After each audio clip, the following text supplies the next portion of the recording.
Hello दोस्तों, कैसे हैं आप सब। आज की हमारी कहानी है मायके का मोह। वर्षा, तुम्हें नहीं लगता ये कोमल इतना मायके आती रहती है और मम्मी जी हमें तो कभी मायके जाने नहीं देती। जेठानी सलोनी ने वर्षा से कहा। हाँ भाभी, सही कह रही हो आप, पर कोमल को तो हम मना कर नहीं सकते।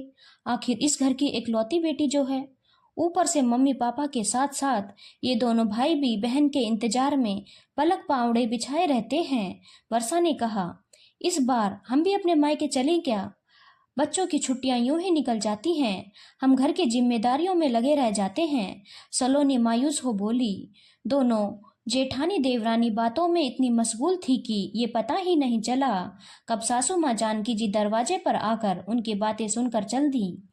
अपने कमरे में जाकर वो आंखें मूंद कर कुर्सी पर बैठ गईं। कमल बाबू अपनी किताब पढ़ने में मशगूल थे। बीबी के आने का उन्हें पता ही नहीं चला। अचानक सिसकी सुनकर वो नजरें उठाकर देखे तो जानकी जी को रोता देख घबरा गए। क्या हो गया जानकी, रो क्यों रही है? किसी ने कुछ कहा है क्या? कमल बाबू ने पूछा।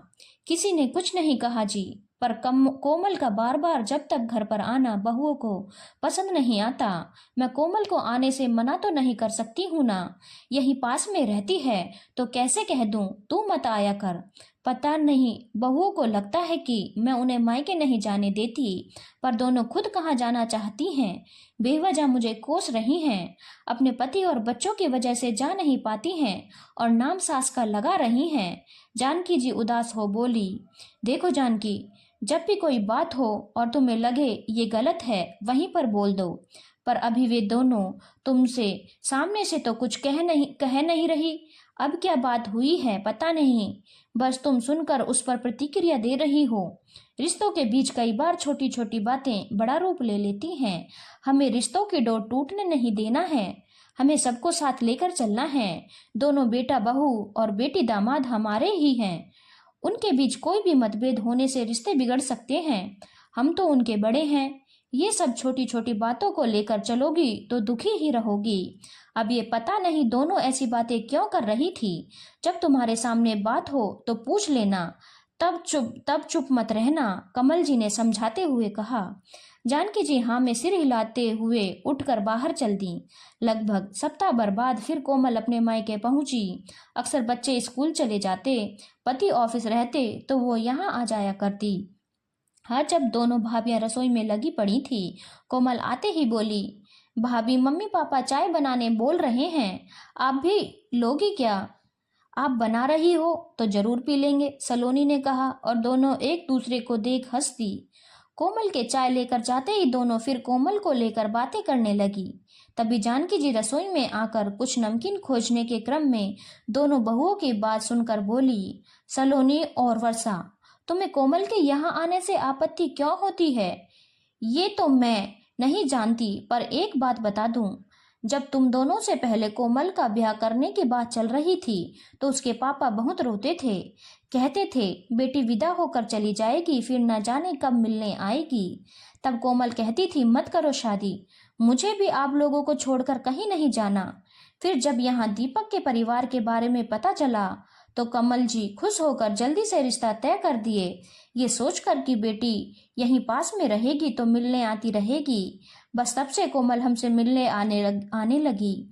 बहू तुम दोनों को जब भी मायके जाना हो जाओ, मैं कभी मना नहीं करती। मैं तो खुशी से कहूंगी अपने माता पिता से मिलकर उनका हाल चाल पता किया करो, वो भी बेटी का बाट जोहते ही होंगे। कोमल को ये बात कभी पता न चलने देना, तुम दोनों उसके आने से बातें बनाती हो, वो तुम दोनों को बहुत मान करती है। मैं नहीं चाहती ये छोटी सी बात कोई बड़ा रूप ले ले और सब रिश्ते बिखर जाएं। जानकी जी कह रही थी कि कोमल की आवाज सुनाई दी, माँ चाय ठंडी हो रही है, वहीं दे आऊं? नहीं बेटा, आ रही हूँ, कह जानकी जी चली गई। सलोनी और वर्षा एक दूसरे का मुंह देखने लगी। हाँ, सासू माँ ने हमें कभी मायके जाने के लिए मना तो नहीं किया है, बस त्योहार पर कह देती कि तुम लोग नहीं होगे तो घर में रौनक कहाँ रहेगी, और हम रुक जाते थे। मतलब हमारे रहने से इस घर की रौनक है भाभी, वर्षा ने पूछा। तुम सच कह रही हो वर्षा, हम फिजूल ही सोच रहे हैं। कोमल इतना आती है, माँ ने कभी कोमल के आने पर हमें ज्यादा काम कहा? न कुछ स्पेशल करने को। ऊपर से कोमल तो हमारी मदद कर जाती है। मैं भी ना ये पड़ोस वाली पारुल की बातों में आकर ये सवाल कर बैठी। सलोनी ने कहा। सलोनी और वर्षा अब कोमल के आने पर कुछ नहीं कहती। अब दोनों एक एक करके अपने मायके जाने लगी, अपने माता पिता का हालचाल जानने उनके साथ भी थोड़ा वक्त बिताने।